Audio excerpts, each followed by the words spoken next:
Hello everyone. Welcome to our session on tackling pollution with citizen science. I'm working with the European Commission's Joint Research Centre, the JRC, and I will be your host for the next hour and a bit. So thanks again for joining, and we prepared an exciting lunch menu for you. So we will actually pick up several of the key messages from the fantastic opening on Monday with a particular view on citizen science and how this can contribute to fight pollution in the EU and globally. So we will all talk about the contribution of citizens to scientific research, but not only that, we also will discuss and see examples how these citizen science contributions can be linked to environment and sustainability policy. So from there, we will take a journey now for the next hour, and we will also see how all these activities do not only contribute to environmental monitoring, but also to tackle pollution more directly. Before we give it a start with our first speaker, I would like to remind you that you already have the possibility to fire up your questions. So please be ready on Slido using the hashtag GreenWeek 2021. And our session is session 3.2. So there you will find a space where you can ask all your questions.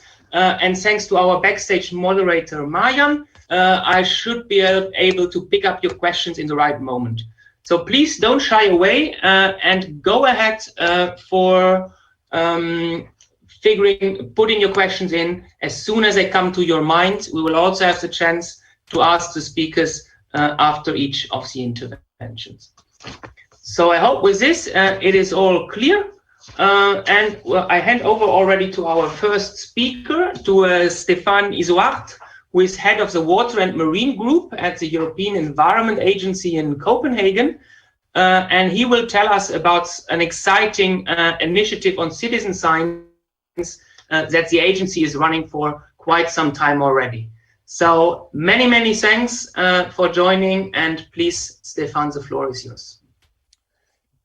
Thank you very much, Sven, and good afternoon, everybody. Thank you for having the European Environment Agency in this in the Green Week and in this event. I'm delighted to be here. What I'm going to do in the next few minutes is to give you an overview of our initiative, which is called Marine LitterWatch, which is actually supporting communities to monitor beach litter in Europe. So Marine LitterWatch, as I said, is supporting monitoring events and survey of beach litter across Europe. It brings communities together, and it allows them to upload data and share data via an application that we can install on our mobile devices. It can also be done on the website directly. And this allows, as I said, to put data together and to have an overview of beach litter in Europe. And all the results of these activities, monitoring events, are shared online on our webpage. And we are using this to develop indicators and information about beach litter, of course, in Europe. We started in 2013 with 6 communities.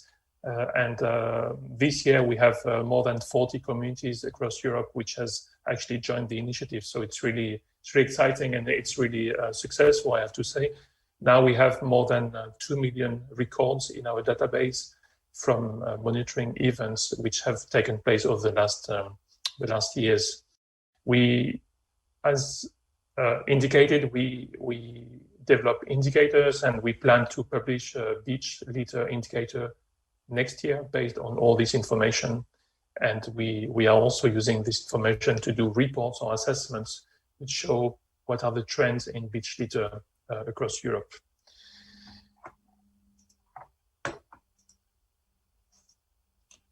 An important element of the initiative is that all the information is available online.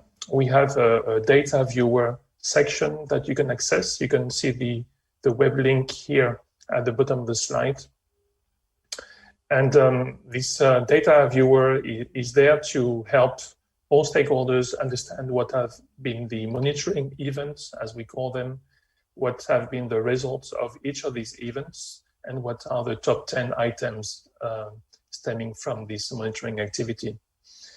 I have to say that in the former slide that you will have access to, there's also a link to more detailed information about Marine LitterWatch and also how to become a community if there is interest in joining this initiative.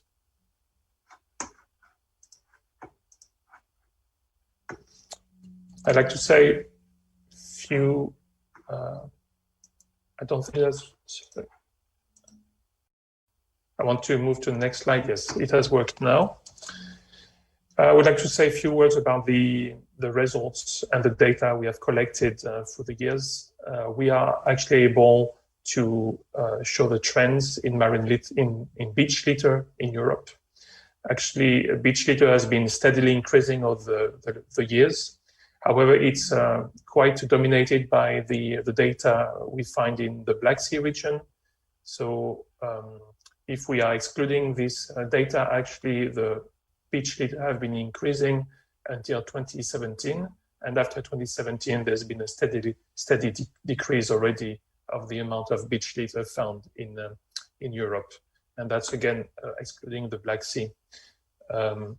There are quite differences also in terms of the amount and composition of the beach litter across the regional seas. As mentioned, the Black Sea is the most littered, about 650 items per 100 meters of beach. And the Baltic Sea is actually the least polluted with about 80 items for each 100 meters of beach. Plastic is relatively low in the Baltic Sea region. However, that's the most represented item across all the regional seas. And usually it's around 80–85% of the items which are monitored and reported to us. The initiative we have is actually not only considering the marine environment, it also consider lakes and the riverine litter. And we can see from the data we have that the amount of litter collected in lakes and rivers are much lower than what we have for the seas and the coastal areas. For lakes, it's about 35 items for each 100 meter of lakes. And for rivers, it's about 65 items. So it's well below what we find for coastal areas. And that's also what is expected, actually, because we know that rivers are the transport mode of most of the marine litter. So it also shows that we need to tackle this problem at the source, at the creation of the plastic and the litter, but also it's a problem which is very relevant to the land, not only the marine environment. At the bottom of this slide, you also find a link which would take you to the latest report we've published on marine litter, and specifically on the Marine LitterWatch initiative. And this report you would be able to see all the details of our data and understand all the details of all the differences between the regional seas and the different top items that are represented. With this, actually, I stop here already my presentation, and I look forward to the questions that you may have. Thank you. Excellent. Very many thanks, Stéphane. I think it's an impressive example to see how over the past years this initial monitoring and beach cleaning activity really came as far as really using data from citizen scientists to develop indicators at EU level. It's really an impressive example how to contribute to the monitoring of coastal pollution, but also to do actions to clean it up. So that's really an amazing example we just saw. So let me check if we already have questions from the audience. And I have to excuse from before, in fact, the hashtag for Slido is EU GreenWeek 2021. So don't forget the EU in front. when posting your questions. At the moment, I don't see any immediate questions, but please, if you have questions to this really guiding example, please shoot them in Slido. But of course, I also prepared a few questions for Stéphane myself. So I don't let you going away without telling me about at least one thing. And this is really understanding a bit more how you managed to connect the data from citizen science to the actual policy processes that are out there on plastics and marine litter. So please, Stéphane, enlighten us. Thank you for the question. I think it's really relevant because these initiatives that we are implementing here with the help of communities and citizens is really useful within the policy context and to push to make a difference eventually within the policy context and in terms of implementing of solutions.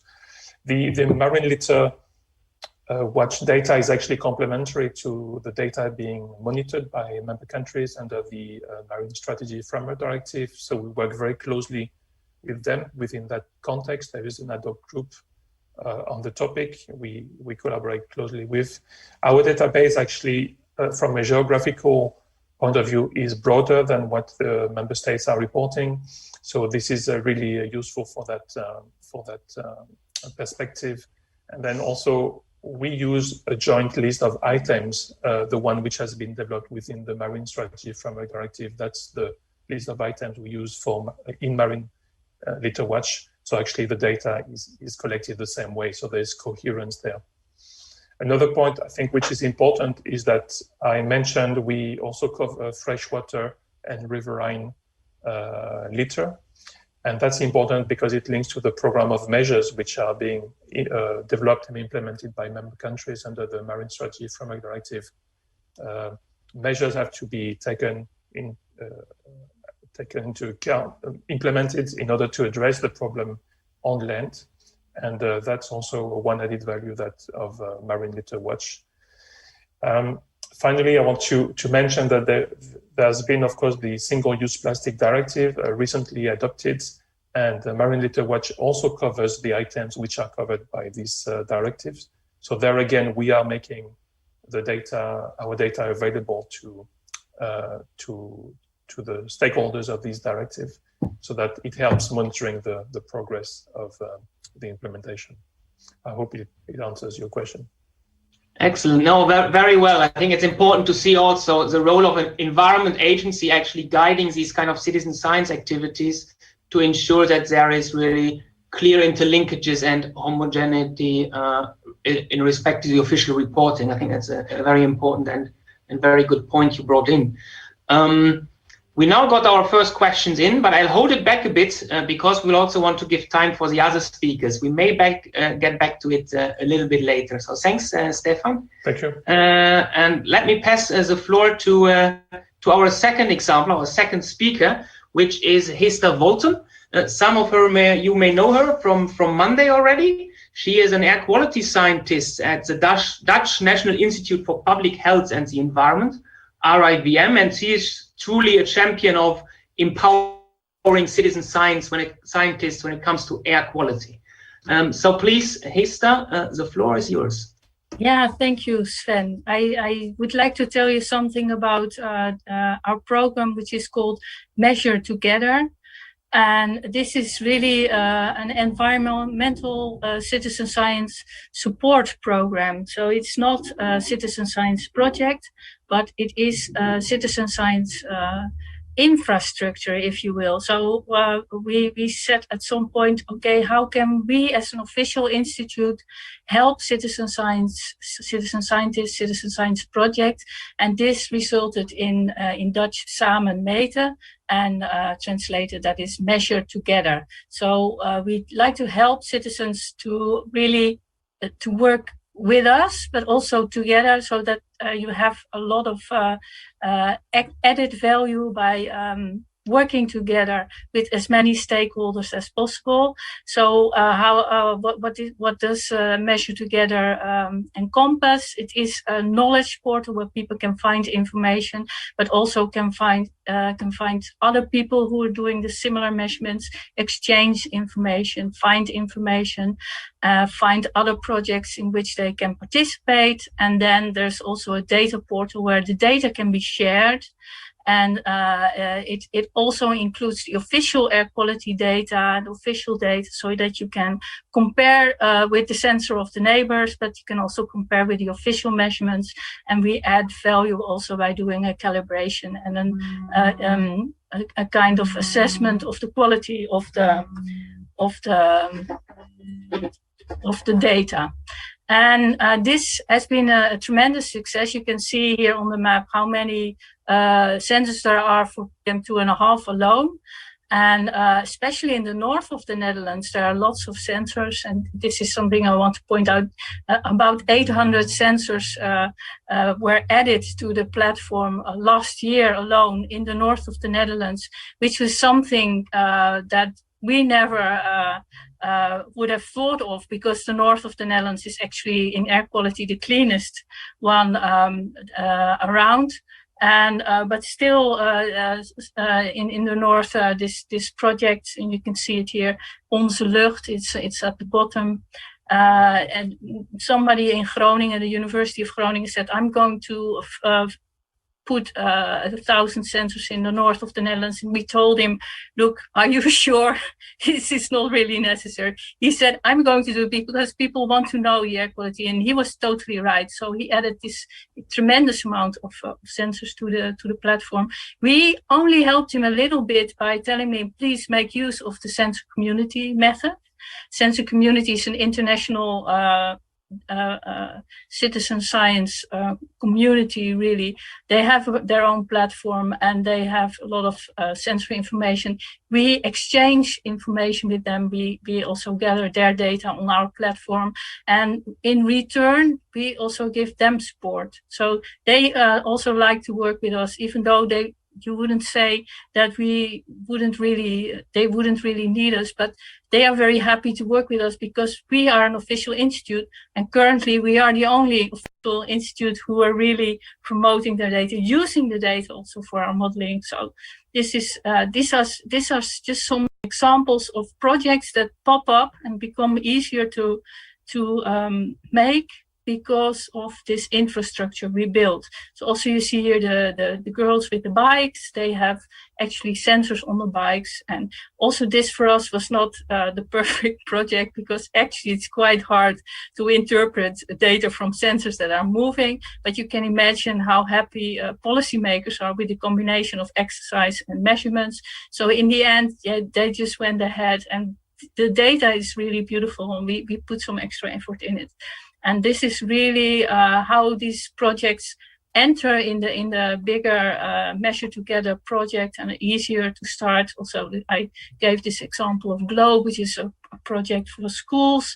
They make use of the data portal, they make use of the infrastructure, and the only thing you have to do is to provide the educational material, which we again then use to improve the knowledge platform. So this is really a way to increase the impact of citizen science. And I would like to give one more example of this impact by showing you measurements that this guy at the bottom did. This is Teus Hagi, he's a citizen scientist. He builds beautiful prototype sensors using Lego blocks. And he did some measurements which were really great around a chicken farm. The chicken farm claimed to be a very environmental friendly chicken farm, and he went around doing these measurements. The chicken farmer came out and said, "What are you doing?" He said, "I'm checking your PM emissions." So the farmer asked him in, they invited him for a coffee, and together they worked on these measurements. And the result was that the farm became cleaner. They had a different installation to clean the air. But also, of course, you can imagine the impact it had on also the awareness this was raising, not just in the farmer, but also in the public living around, because it was in all the newspapers. And it also resulted in political attention and in a scientific program from university. So you can see there's really impact you can have on the pollution itself and also on the whole system around it. So I'd like to stop here, Sven. Brilliant. Thanks a lot, Hester. So I didn't promise too much. I think it's really a nice example where RIVM is championing the way how you can integrate actually data from a lot of different sources and really take up a role as a institution, and then also enable these kind of interactions as you just shared with us. Wonderful. So I'll check it again if we have questions for Hester coming in via Slido. I think most questions now coming in for Stefan, so we are in a bit of a delay there. So we'll get back to as many as we can in a bit. But of course, first the question goes to our current speaker, to Hester. So one of the questions I had is, how do you actually convince citizen scientists to participate in Samen-Meten? So basically, why don't they do it somewhere else? Why do they come to you? Yeah, this is a great question, because actually you should turn it around.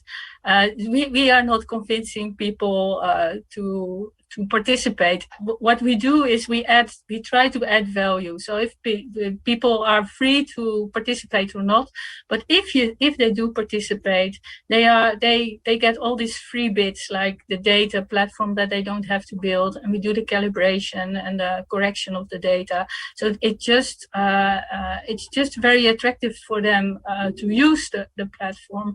And actually, what I think is more of a problem with citizen science is not have to convince the citizens to participate with you as an expert, but it is difficult for the citizens to actually convince the experts or the official institutes to help them and to take them seriously and to really use the data. So that is really more the challenge, which we try to do. Excellent. No, that's a very good point, because I think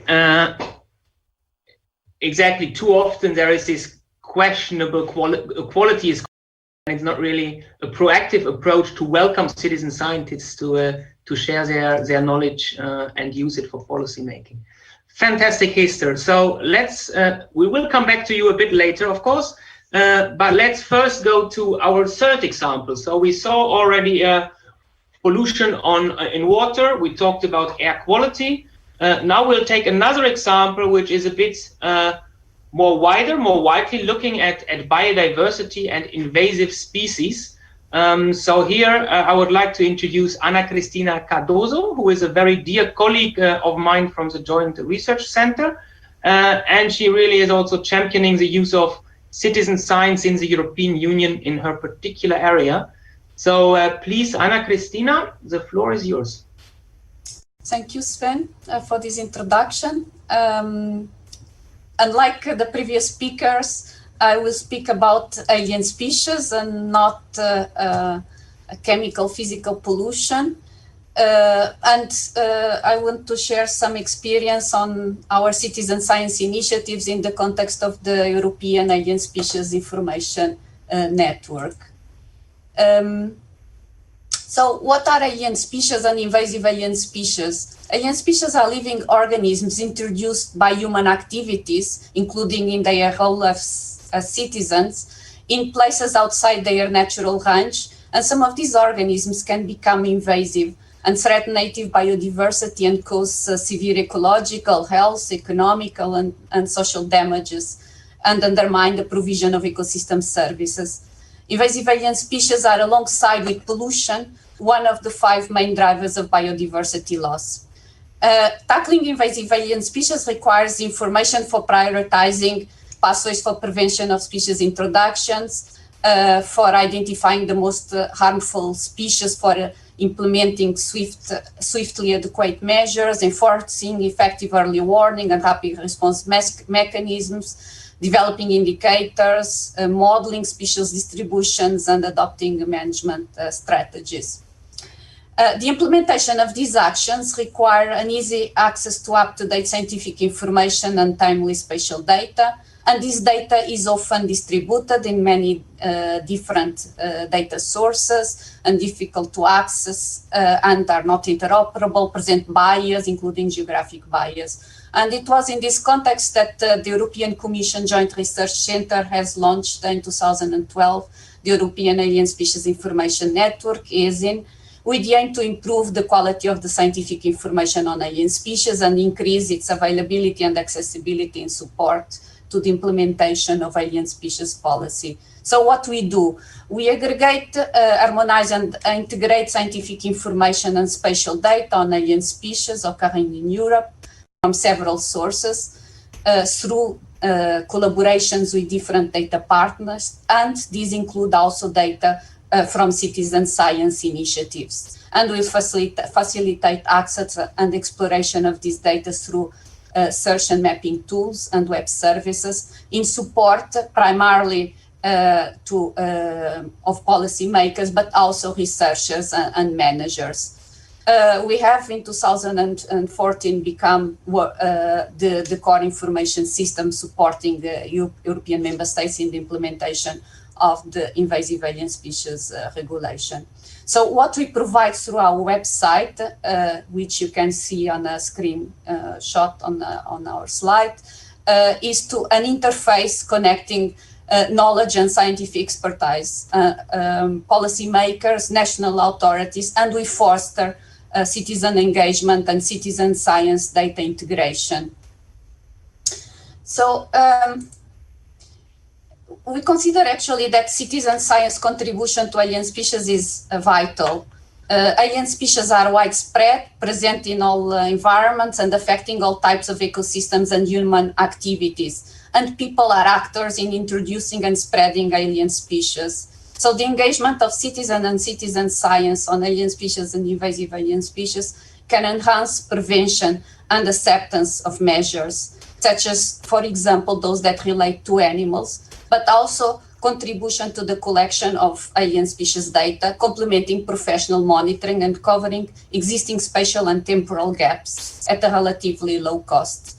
So the quality of citizen contribution and the level of engagement requires promoting awareness, literacy, and participation, for example, by providing tools for engagement. And it can bring to multiple benefits for different communities, makers, researchers, and citizens.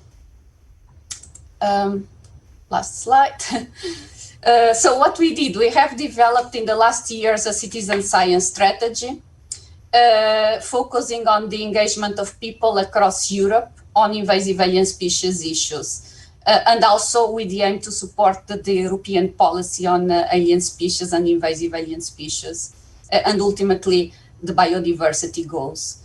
So this includes a number of activities, a citizen science webpage to raise people's awareness on invasive alien species impacts and recommending a responsible behavior, for example, as pet owners. Citizen science projects repository for promoting engagement, also in local initiatives or regional initiatives. Alongside that, with the GRC European level smartphone application on invasive alien species in Europe, which promotes the engagement and direct involvement in early detection and monitoring of invasive alien species of union concern. It's available currently in 11 languages, but others will be added soon. And it's also linked to more extensive catalogs of species to support also regional activities. We include, and this is very important, a communication strategy, which includes dedicated citizen science news, but also social media and participation to science popularization events.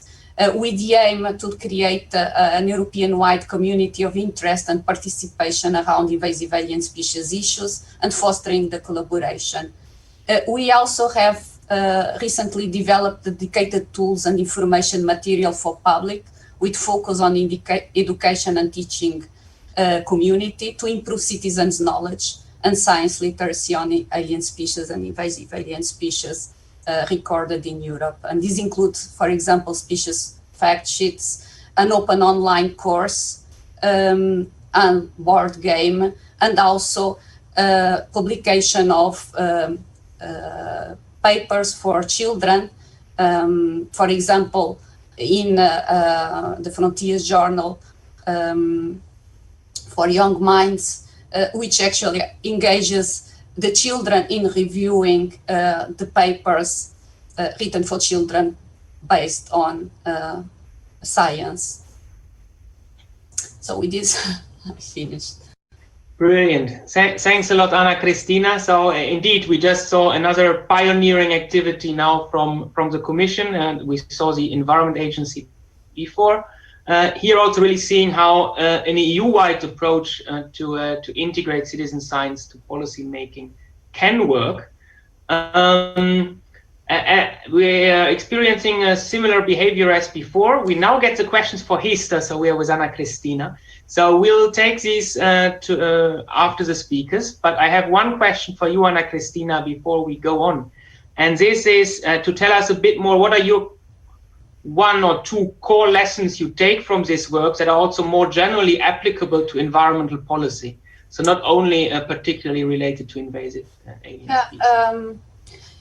So the involvement of citizens in citizen science is essential, and not only because they can contribute with data for research and policy, but because it stimulates behavioral changes, which are essential to attain the environmental goals. So our objective within the ESIN is not only to acquire data, completing existing gaps, but indeed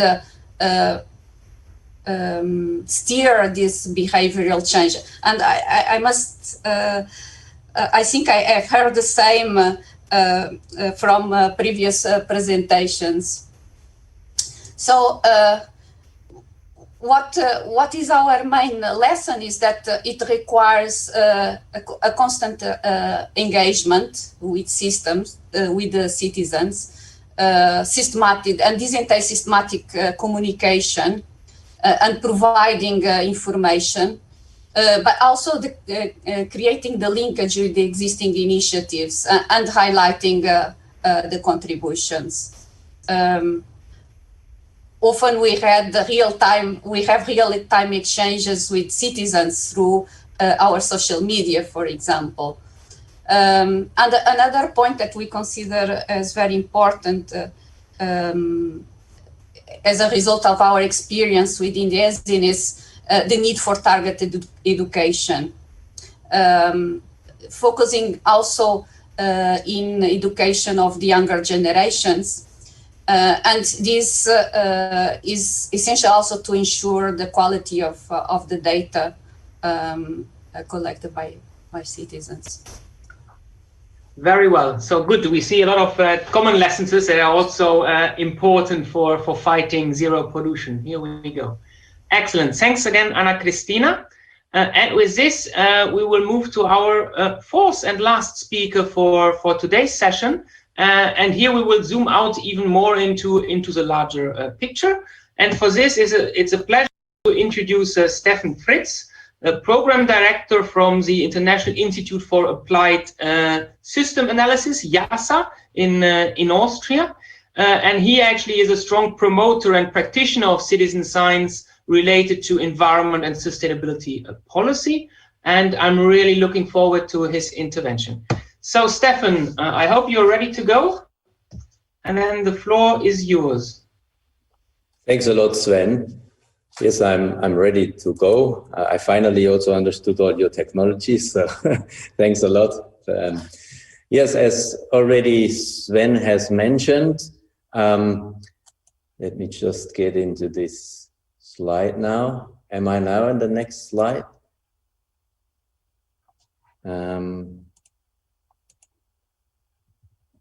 Yes, I see my slide up there. Thank you very much. I will just say next slide then. So this is an example where we have used results from a project called LandSense. And I would like, as already said, open the scope a little bit, where in this project, we looked at perception mapping within Vienna and Amsterdam, specifically in the Minge Park in Amsterdam, where we asked people about their perception about a certain location. How does this place feel?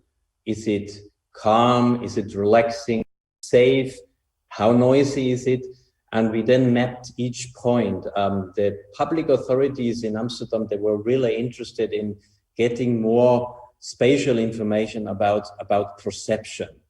And we applied a very similar method to the city of Vienna, where we then also looked at those perceptions of how people do feel at certain places, but also what services are available in those places.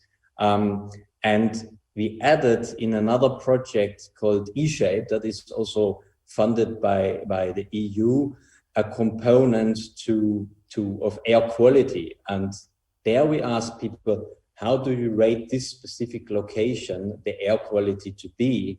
So we continued initial activities in LandSense in the eShape project. We're working there together with our Greek partners. The app in Vienna is called City Oasis. It's downloadable for you. So when you come to the city of Vienna, please, you are a tourist, you can use the app and find interesting places, quiet places of specific importance, also reported by others. This is just now a comparison we did between the points which we have collected in Vienna on the air quality rated by people. This project has just started, and already around 60 points have been collected. It's still ongoing and will still continue for a while. And as you can see, you can also compare this perceived air quality with measured air quality of, for example, NO2. That was a big scandal, the diesel scandal on NO2, where this became really important. The closer you're to our road, the higher normally is the NO2 pollution. And how does that relate how people actually perceive? It would be very nice also to link this to Hester's sensors, and maybe we can do that at some point, because it could be really interesting to combine the measured data from low-cost sensors with the perception people have about air quality. And perception is, as we know, really very diverse, but at the same time really important, because that's what matters in the end for specific decisions people make. For example, in the property market sector, if they buy an apartment, air quality is definitely important, and that the perceived level might be really relevant here.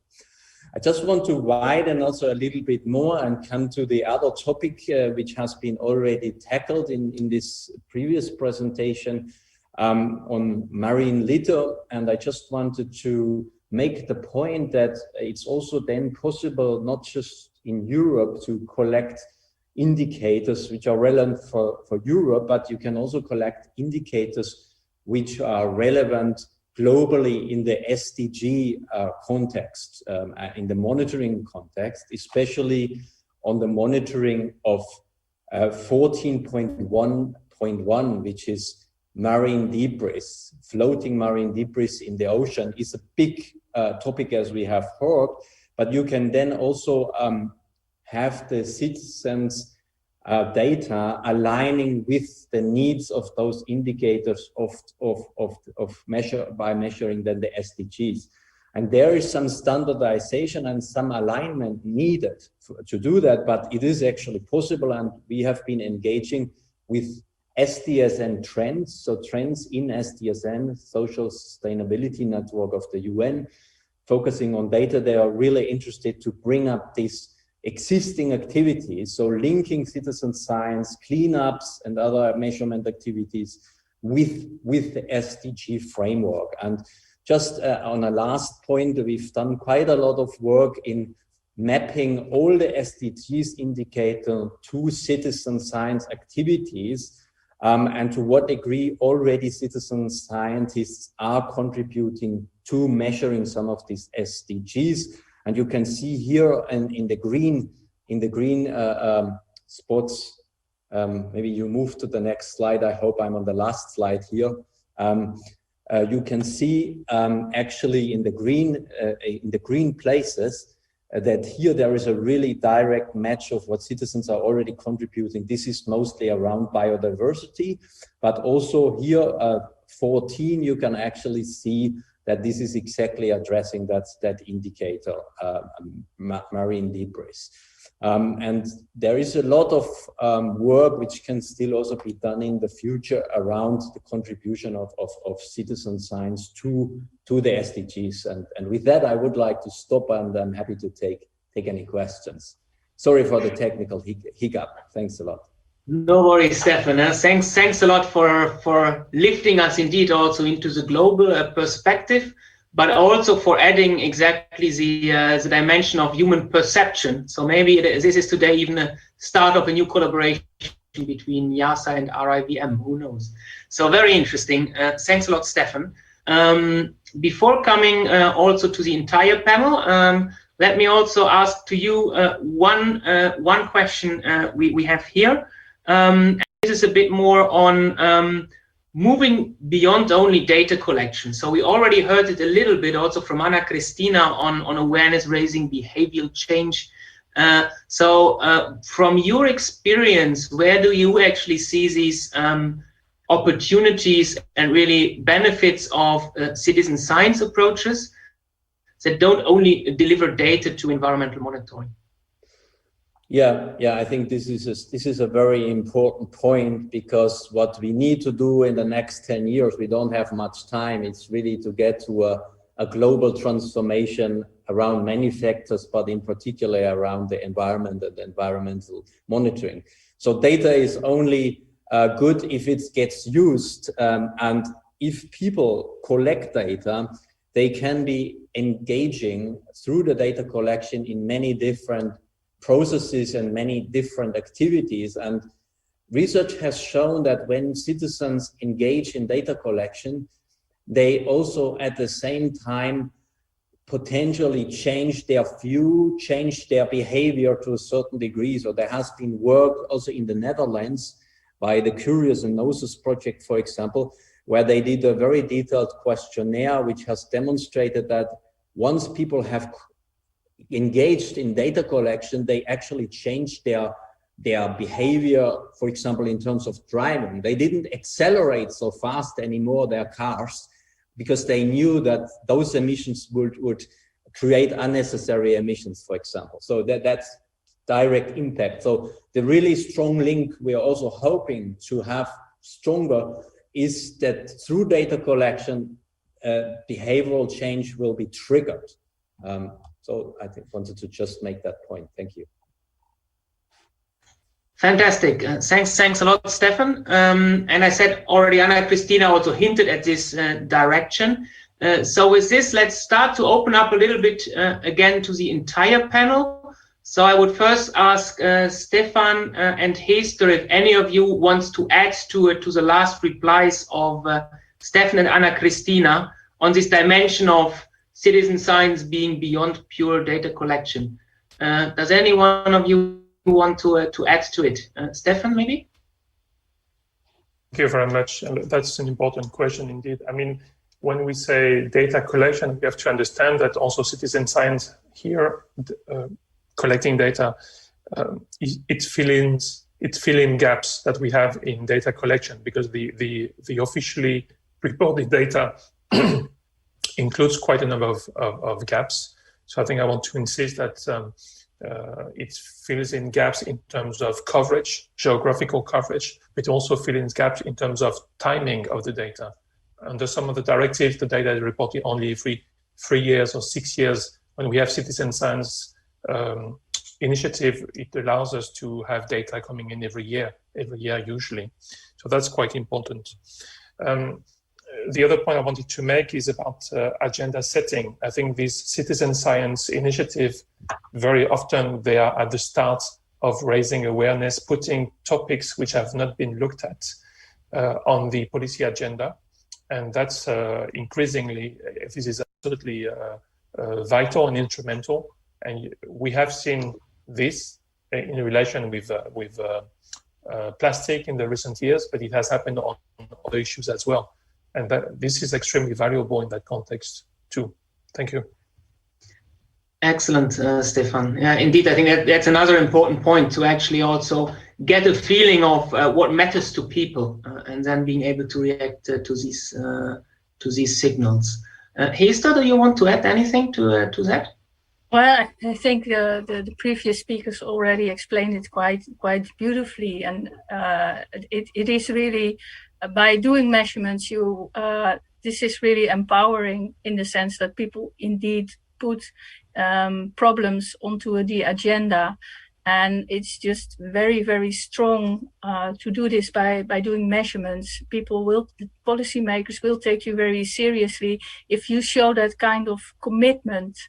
And also you produce data, so you produce numbers and something you can discuss with all stakeholders without getting into a debate straight away from like, I'm right, you're wrong. And we can just, we have the numbers and something, a shared base to talk about. And this makes citizen science very powerful as a way to start a dialogue, really.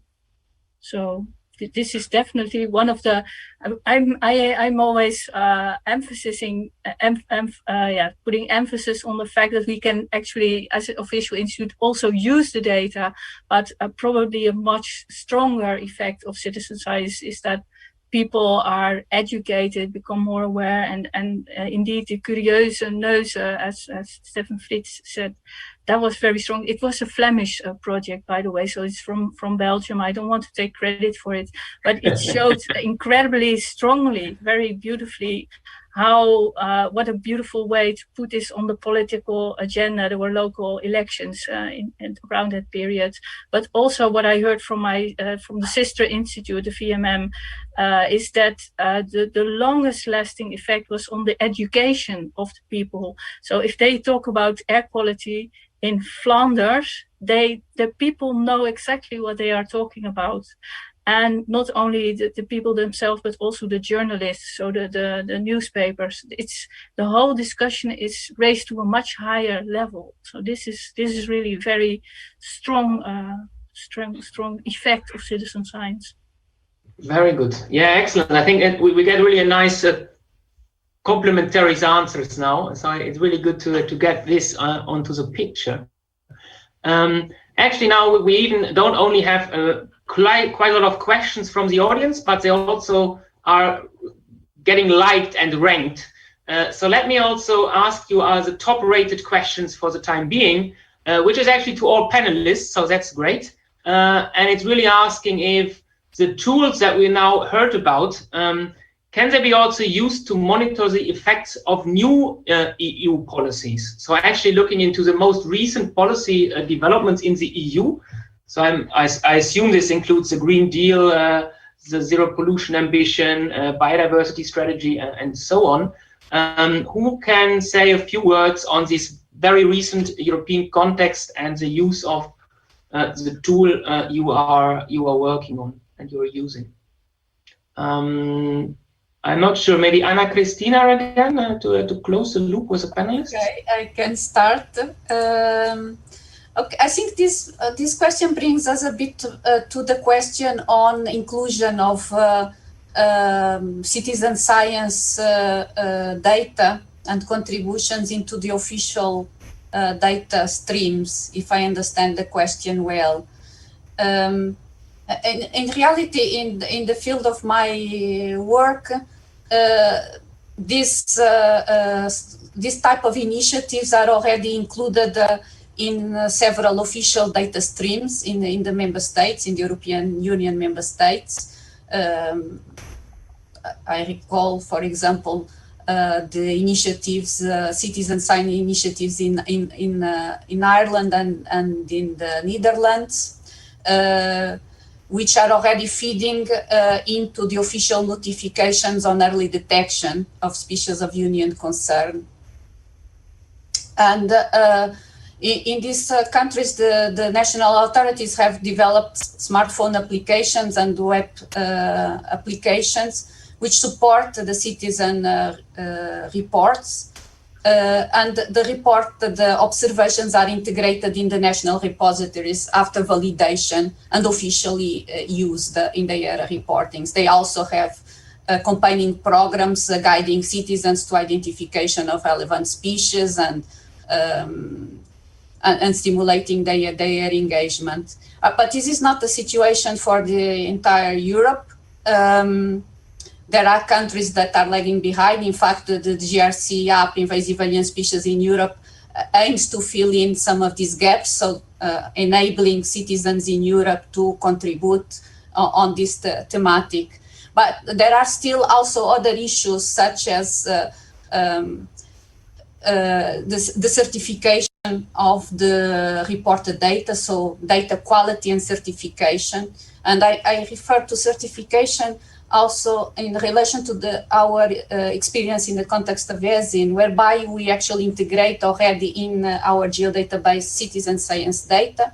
We use it alongside other data sources to develop knowledge in support of European policies, but the acceptance of this data often requires a subsequent validation of the data by national competent authorities and national designated experts. So, in summary, I think there are still need of projects and tools to engage citizens. Not the entire of Europe is covered. And also data quality and integration issues may create obstacles for use in monitoring the most recent adopted policies, but definitely can be a source complementing other sources of information. Very well, and I think this is also a trend we see, that we more and more see citizen science really complementing the knowledge used for evidence-based policy making, and this is really almost cross-cutting, and we see also more and more requests for co-creation and inclusiveness in recent policies. So I think that's hopefully addressing the question very well, very well.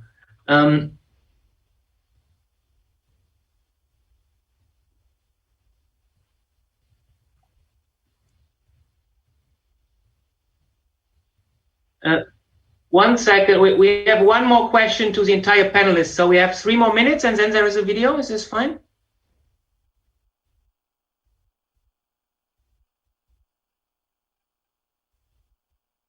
All right, then I would go for a last question we got from the audience to back to Stefan. So again, we close the loop here. And this is actually following up your notice on perception. So basically, what would you actually advise to measure the concern of the volunteers before collaborating in a citizen science project, or to do it after? So that's actually an interesting question. Stefan, did you understand that question? Yes. Okay. Go ahead. Yeah, that is I think interesting. I would answer that both ways have their advantages and disadvantages. So having some initial screening of what people are perceiving before a citizen science project, I think that is definitely a good idea. Also, this can help you quite a lot to focus on the area where you might be most interested or what the real concerns of the people are. So yes, I would say that is always good to first really understand what people are interested in, and that relates also very much to the concept of co-design, that you bring people in from the beginning, even before the project. Then once the project is running, you of course want to understand what is going on. So I would say both ways have their advantages, as a short answer. Thank you. Brilliant. Thanks a lot, Stefan. And as we have to listen to a closing video also in about a minute, I think we even created more questions there. We'll see how much we can follow them up on Slido itself. So everybody is invited of the speakers to keep writing responses in the chat. but we have to close it here, unfortunately, but it has been an inspiring session for myself. And I also hope that everybody will very much take core messages out of this session and look forward to see more citizen science to fight zero pollution also in the future. So thanks a lot for joining. Thanks a lot for the great questions and the very good answers of the panelists. And if I'm not mistaken, we should stop here to listen to a closing video. But I rely on the technical team to tell me, is this the right moment to finalize?